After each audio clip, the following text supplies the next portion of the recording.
ఈరోజు వాక్య ధ్యానం కొరకు కీర్తన 15-16 అధ్యాయాలు ధ్యానం చేద్దాము. ఈ 15వ అధ్యాయము ఈ 16వ అధ్యాయము రెండు వేరు సందర్భాలను పరిస్థితులను వెల్లడి చేస్తూ ఉన్నాయి.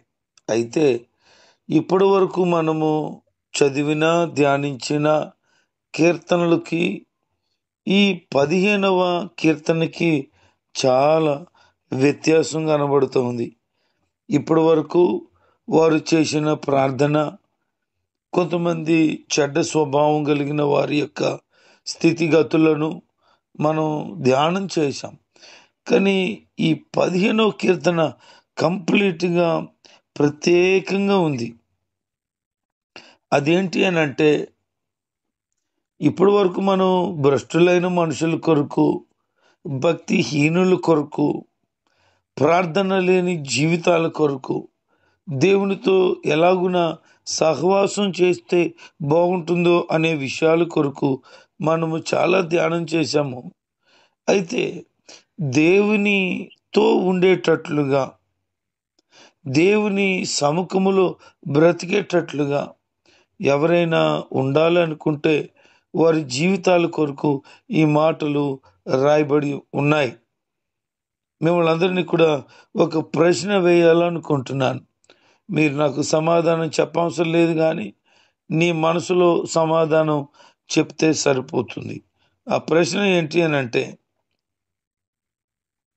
ఎంతమందికి పరలోకం వెళ్ళాలని ఉంది? నా ప్రశ్న మీకు అర్థమైందండి? ఎంతమందికి నీకు పరలోకం వెళ్ళాలని ఉందా? ఇది నా ప్రశ్న. ఉంది అని అనుకుంటే ఈరోజు చెప్పే ఈ మాటలు నువ్వు పాటించాలి, పాటిస్తూ ఉండాలి. లేదు నేను వెళ్ళను అని అనుకుంటే అవకాశం ఉంది ఇంకా. ఎందుకంటే ఇంకా పరలోకపు తాళపు చెవులు పేతురు గారి దగ్గర ఉన్నాయి, అవి తెరబడి ఉన్నాయి. స్వాగతాన్ని ప్రభు పలుకుతున్నాడు, పరలోకానికి రండి అని. మారే అవకాశం నీకు ఇస్తున్నాడు ఆయన. ఎందుకంటే ఇంకా రాకడ రాలేదు, నీ పోకడ కాలేదు, కనుక ఛాన్స్ ఉంది. కాబట్టి ఈ మాటలు ఈ రోజు నుంచి పాటించటానికి తప్పక ప్రయత్నం చేయి. ప్రయత్నం కాదు, తప్పకుండా చెయ్యి. నీ జీవితం తప్పకుండా ప్రభు సన్నిధానంలో ఉండగలుగుతుంది. ఈ రోజున చాలామంది చెడిపోతూ పాపంలో, అపవిత్రతలో బ్రతుకుతూ ఉన్నారు.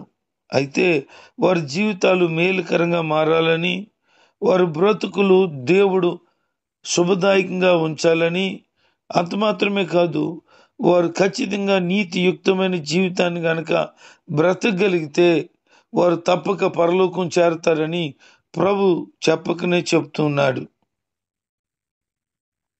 చాలా మందికి అనుమానం ఏంటి అని అంటే, చెడిపోయినటువంటి వారు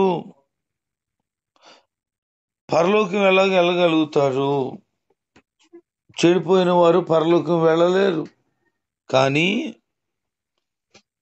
చెడిపోయిన వారు, భ్రష్టత్వంలో ఉన్నవారు, పాపంలో మగ్గిపోతున్నవారు, వారుకున్నటువంటి చెడు లక్షణాలను విడిచిపెట్టి దేవునికి అవకాశం ఇస్తే, మనస్ఫూర్తిగా మంచిని జరిగిస్తూ దేవుని వాక్య ప్రకారంగా బ్రతుకుతూ ఉండగలిగితే దీనికి ఇదే గొప్ప జవాబు. దేవుడు అర్హత లేని మనిషికి, యోగ్యత లేని మనిషికి ఉచితంగా తన కృపను అత్యధికంగా, అపరిమితంగా కుమరిస్తున్నాడు. కనుక ఆయన కృపను బట్టి, దేవుని ప్రేమను బట్టి మనుషులు కనుక దేవుని వెతకగలిగితే, ఆయన మార్గంలో బ్రతకటానికి నీతియుక్తమైన పరిస్థితులను అవలంబించగలిగితే, తప్పకుండా వారి స్వభావాన్ని మార్చేసుకుంటే పరలోకం వెళ్ళడానికి అవకాశాలు ఉన్నాయి. అందుకే ఇక్కడ చెప్తున్నాడు, నువ్వు పరిశుద్ధ పర్వతమైన దేవుని మందిరంలో గనక ఉండాలి అనుకుంటే హృదయపూర్వకంగా సత్యమే మాట్లాడాలి. రాసి పెట్టుకోండి. నిజం తప్ప అబద్ధం మాట్లాడకూడదు. కొద్దిమంది ఇక లెగిసిన కాడి నుంచి పడుకునేంత వరకు ప్రతి మాట అబద్ధమేనండి. ఉదాహరణకి మీకు ఒక మాట చెప్తాను. మీరు ఎక్కడికో ప్రయాణం వెళ్తున్నారు. ఆ ఎదుటి వ్యక్తి నీ కోసం వెయిటింగ్ చేస్తున్నాడు. ఎక్కడున్నావు అని అంటే ఏం చెప్తారు? బయలుదేరామో లేకపోతే ఎక్కడికి వచ్చావో పర్ఫెక్ట్గా చెప్తావా? చెప్పవు. రెడీ అవ్వకపోయినా ఆల్రెడీ బయలుదేరిపోయామంటారు. బయలుదేరుతుంటే సగం దూరం వచ్చానంటారు. ఇంకా ఫోన్ చేస్తే వచ్చేసాను ఇంకెందుకు 2-3 నిమిషాలు అంటారు. ఇవన్నీ అబద్ధాలు. చాలా సింపుల్గా ఆడతారు. అందుకే హృదయపూర్వకంగా నిజం పలకాలట. మరేం పలుకుతున్నావు? హృదయపూర్వకంగా అబద్ధములే పలుకుతున్నావు. అబద్ధం పలికివాడు ఎవడు తెలుసా? అబద్ధికుడు. వాడు అపవాది అయినటువంటి సాతానుగాడికి ప్రియమైన బిడ్డట. నువ్వు దేవుని బిడ్డవా లేకపోతే దెయ్యం బిడ్డవా? మాట్లాడితే అబద్ధమే. కొంపు నోరు. అన్ని అబద్ధాలే. జాగ్రత్త. మరి ఎంత బతికి ఇంటి వెంకాలు చచ్చావు అన్నట్లుగా యేసుప్రభువుని నమ్ముకుని సంవత్సరాలు అవుతున్నా నిజ క్రైస్తవుడుగా నిజ క్రైస్తవురాలుగా బ్రతకకపోతే నువ్వు పరలోకం వెళ్ళలేకపోతావు. కాబట్టి ఈ రోజు నుంచి నిజం పలకడానికి తప్పక ప్రయత్నం చేయి. అబద్ధాలకు దూరంగా ఉండు.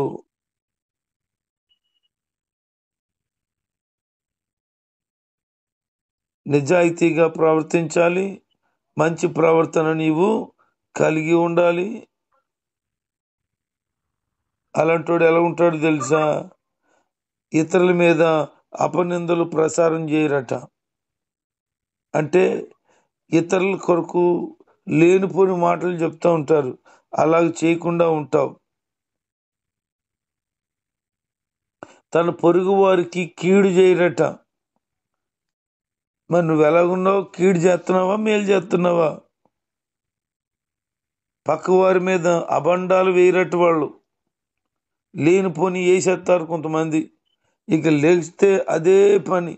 ఇంక ఏదోటి వాళ్ళ మీద మాట్లాడాలని తాపత్రయమే. ఎంత ఘోరమైన దుష్కార్యపు పరిస్థితులు ఇవి. చాలా చాలా భయంకరమైన పరిస్థితులు.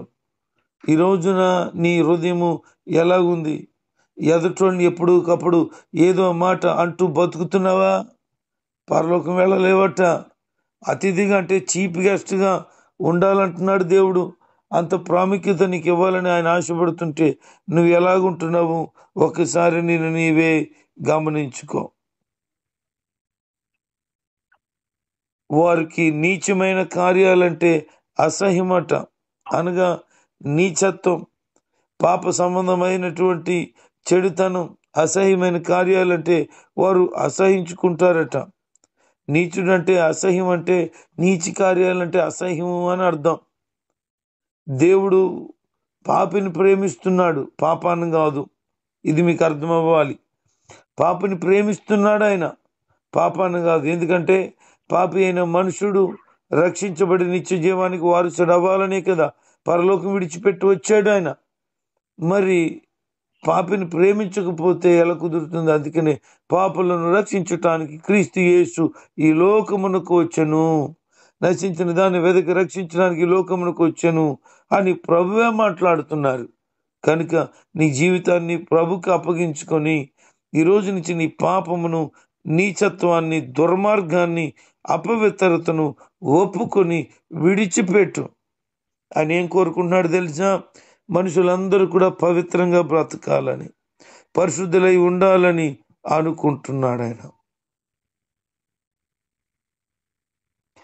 వాస్తవానికి నిజంగా ఎవరైతే న్యాయవంతులుగా యథార్థత కలిగి ఉంటారో వారు ఎంత నష్టమైన వారి మాటను నిలబెట్టుకుంటారు. అందుకే ఇక్కడ అంటున్నారు కదా, అతడు ప్రమాణం చేయగా నష్టం కలిగినను మాట తప్పడు. మరి నువ్వు ఎలాగున్నావు? మాట తప్పుతున్నావా? అయితే నీవేమయ్యావో తెలుసా? దేవుని గుడారములు అనగా నిత్యరాజ్యంలో నీ వారసత్వాన్ని కోల్పోతున్నావు.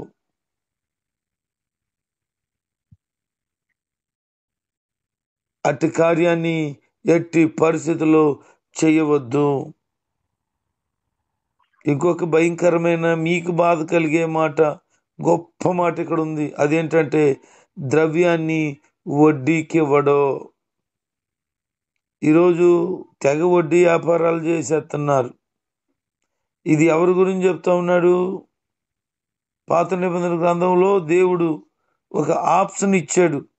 మరి నీ ద్రవ్యాన్ని వడ్డీకి ఇస్తావా అంటే అన్యులకి ఇవ్వాలి, కానీ తోటి సహోదరులకు ఇవ్వకూడదు అని.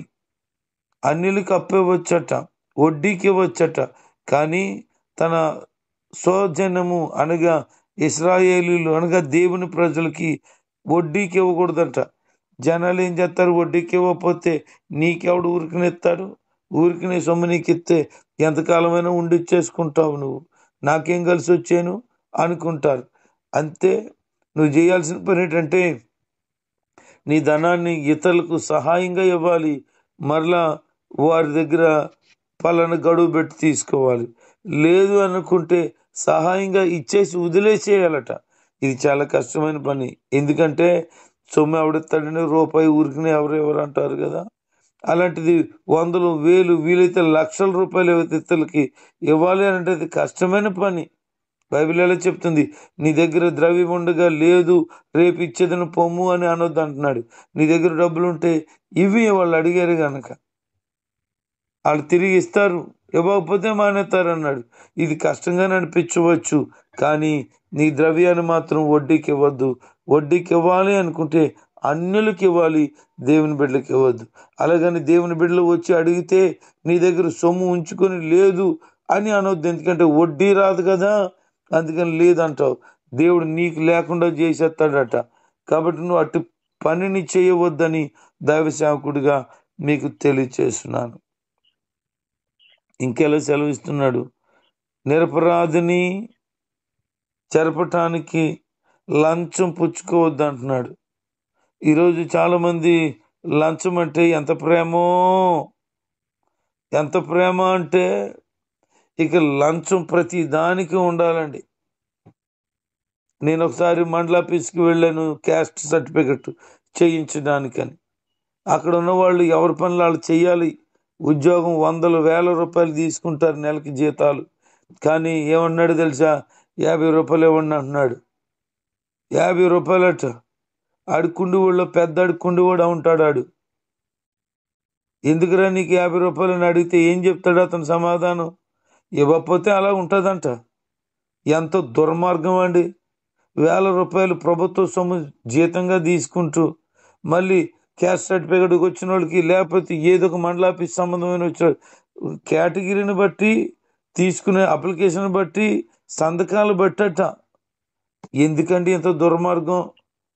నువ్వు బాగుపడతావా? నీ బతుకు బాగుంటుందా? లంచం తీసుకుంటే నీకు నష్టం కలుగుతుంది బాబు. విను, లంచం అసహించుకున్నవాడు బ్రతుకుతాడు అంటున్నాడు. ఒకవేళ ఈరోజు లంచం నీకు మాణిక్యంలాగా ఉంటుందంట, చివరికి అది సర్పంలా కాటేస్తుందంట. మొత్తం ఊడ్చుకుని పోద్ది, ఏదోలాగా పోద్ది. ఎందుకంటే నీ సొమ్ము కాదు. ఎదుటోళ్ళు 50 రూపాయలకి మీరు ఇంత పెద్ద మాట అంటున్నాడు. 50 రూపాయలు ఆడికి ఎందుకు ఇవ్వాలా? ఉద్యోగంలో వచ్చే జీతం సరిపోదా? ఒకవేళ సరిపోతే సామాన్యంగా బతకమని చెప్పండి. సామాన్యంగా బతుకు నువ్వు. అంతే తప్ప ఇతరులు సొమ్ములు తెచ్చుకొని బతుకుదాం అనుకుంటావేంటి? నీది ఒక బతుకే. అడుక్కుండేవాడన్నా నయమే, అమ్మా వెయ్యండి అంటాడు. నువ్వు లగ్జరియస్ అడుక్కుండేవాడివి. 50 ఇచ్చేలా. ఈరోజు 50 లేవనుకుంటా. మరి అప్పుడు నాకు 50 తీసుకున్నాడు క్యాస్ట్ సర్టిఫికేట్ తీసుకుని ఇచ్చి. ఇమీడియట్లీ పని అయిపోద్ది. లేకపోతే ఉండడమే. పాటర్ గారంటే మీరు లంచం ఇవ్వకుండా పని చేయండి, నేను చేయలేను మరి. ఎందుకంటే లంచం లేకుండా వాడు పని చేయట్లేదు, నేను అసహించుకుంటున్నాను, కానీ వాడు ప్రేమిస్తున్నాడు.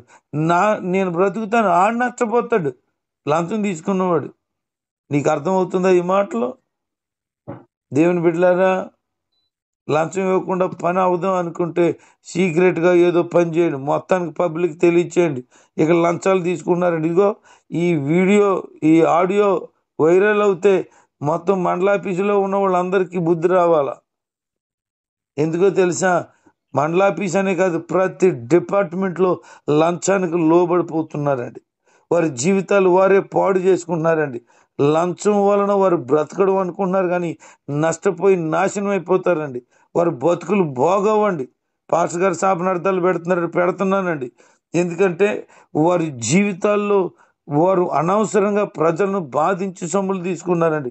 ఉద్యోగం కావాలంటే ఒక సహోదరుడు అన్నాడు, 3 లక్షల రూపాయలు కట్టమన్నారంట అండి. ఆడు బాగానే చదువుకున్నాడు, మంచి ర్యాంక్ వచ్చింది, మంచి ఉద్యోగ సంబంధించిన స్కిల్స్ అన్నీ ఉన్నాయి, వాడు పెర్ఫెక్ట్గా ఉన్నాడు, కానట 3 లక్షల రూపాయలు కట్టమన్నాడట. నేను అన్నాను, ఒరే ఒక్కసారి ఆలోచన చేయి, ఈ 3 లక్షల రూపాయలు బ్యాంకులో వేస్తే, లేదు ఎవరికైనా వడ్డీకి ఎత్తే ఒక 2 రూపాయలు వడ్డీ చొప్పున లెక్కేసినా నీకు నెలకి ఎంత వస్తుందో లెక్కేసుకో, నీకు జీతం ఎంత అన్నాను. జీతం 12,000 అన్నాడు. ఈ వడ్డీకి ఇస్తే ఎంత వస్తుందో చూసుకో అన్నాను. 2 టాలీ వేసుకున్నాడు. 3 లక్షలు 5 లక్షలు అనుకుంటా. అప్పుడు నేను లెక్కేస్తే అతనికి వచ్చే జీతం కంటే డబుల్ వస్తుంది. అప్పుడు అన్నాను, అన్నిటికి డబ్బులు ఇచ్చుకుంటే నీకు నెల నెలకి వచ్చేటువంటి వడ్డీ డబ్బులు ఉన్నాయిరా. నీ జీవితాంతం కూడా ఆ యొక్క దాంట్లో పని చేసేదానికంటే ఇంటి దగ్గర కూర్చొని చిన్నగా ఏదో పని చేసుకుంటే బతుకుతామని చెప్పాను. పొమ్మల నాన్న డబ్బులు రెడీ చేసేస్తాను పాస్టర్ గారు, కట్టేద్దామా ఊడికి అన్నాడు. కట్టేయండి, డబ్బులు ఉన్నాయి కాబట్టి తెచ్చుకొని కట్టేయండి, లేదంటే మా అబ్బాయి ఉద్యోగస్తులు అవ్వాలన్నాడు. నువ్వు కట్టే ఈ లంచపు డబ్బుకి డబుల్ వడ్డీ వస్తుంది. పైగా ఈ అప్పు తీరాలంటే ఇన్ని సంవత్సరాలు మీ అబ్బాయి పని చేయాలా? ఇన్ని సంవత్సరాలు తెచ్చిన అప్పుకే అప్పు తీర్చాల్సిన ఉద్యోగం చేస్తే ఇంకెప్పుడు బతుకుతాడు వీడని కొన్ని లెక్కలు వివరించి చెప్పేటప్పటికి ఉద్యోగం వద్దని విరమించుకున్నాడు అంతే. మీకేమన్నా అర్థమవుతుందా? ఇలాగ లంచాలు తిని బతుకులు నాశనం చేసుకోబోతున్నారు వాళ్ళు. దేవుడు మెచ్చడు, అలాంటి వాళ్ళకి పరలోకం లేదేమో. ఇక్కడ అన్నాడు, ఈ ప్రకారంగా చేసేవాడు ఎన్నడూ కదిలించబడడు. కదిలించబడ్డం అంటే అటు ఇటు తొలగిపోడట, చాలా చక్కగా వారి జీవితాలు ఉంటాయి. ఈరోజు నీ జీవితంలో చెడుకి, అపవిత్రతకి, దుర్మార్గానికి, మోసానికి, అన్యాయానికి దూరంగా ఉండి దేవుని పట్ల భయము, భక్తి కలిగి బ్రతకగలిగితే నీ జీవితం ఇతరులకు ఆశీర్వాదకరంగా దేవుడు మార్చేస్తాడు.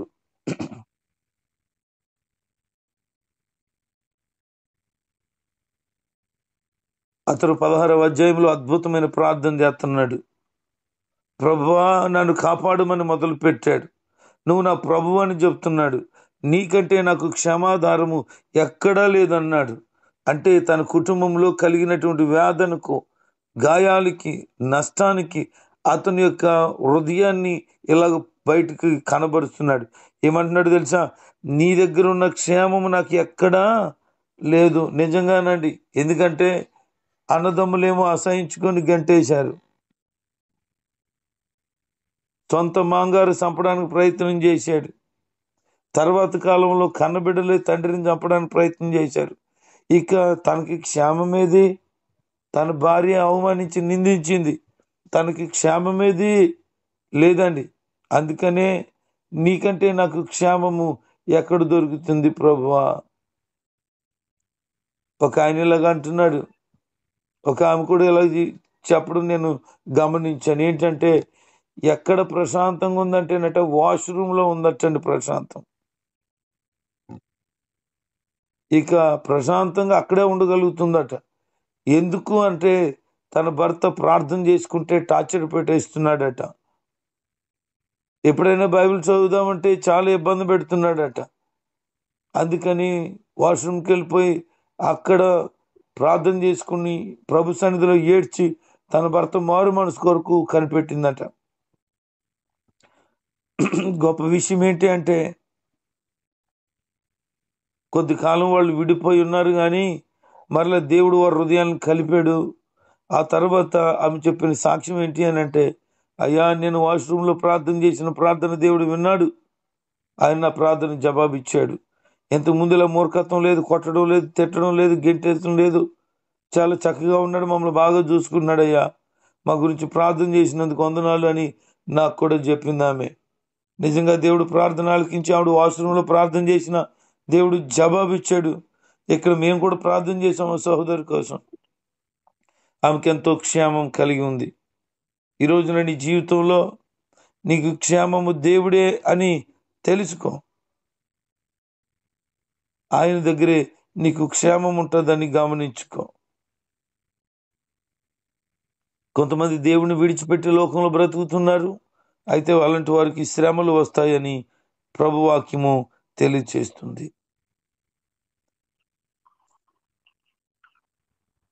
భక్తుడు ఎలాంటి తీర్మానం కూడా తీసుకుంటున్నాడు.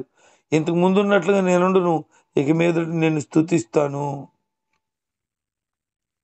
ఎందుకంటే నువ్వు నన్ను కాపాడుతున్నావు, నాకు మనోహర స్థలాల్లో క్షేమం ఉండేటట్లు చేస్తున్నావు, శ్రేష్టమైన వాటిని నాకు అనుగ్రహిస్తున్నావు, నేను స్తుతిస్తానయ్యా. రాత్రి గడియల్లో నాకు ఈ విషయాలన్నీ అర్థమవుతున్నాయి.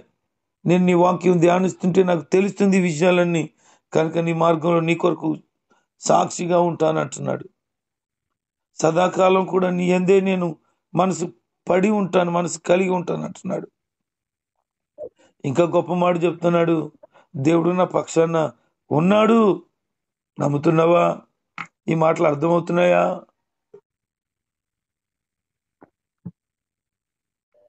అనేక విషయాలు బోధిస్తుంటుండగా ఎవరికి ఏ మాట కావాలో ప్రభు వారితో మాట్లాడుతున్నాడు ఈరోజు.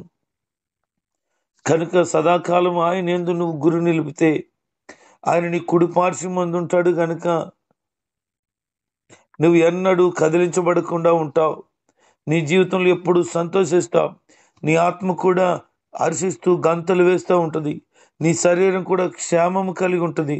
నీ ఆత్మను ఆయన పాతాళంలో విడిచిపెట్టడు, నిత్య జీవానికి అనగా పరలోకానికి తీసుకువెళ్ళిపోతాడు.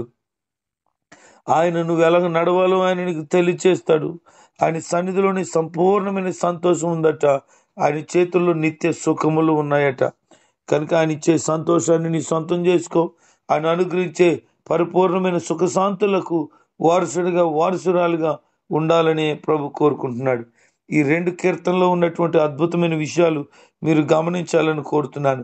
మొదటి కీర్తన అంతా కూడా పరిశుద్ధులుగా ప్రభు సన్నిధిలో ఉండాలని అనుకునే వారి జీవితాలు ఎలా ఉండాలో చెప్తున్నాడు. రెండోది ధైర్యం కలిగించే మాటలు చెప్తున్నాడు.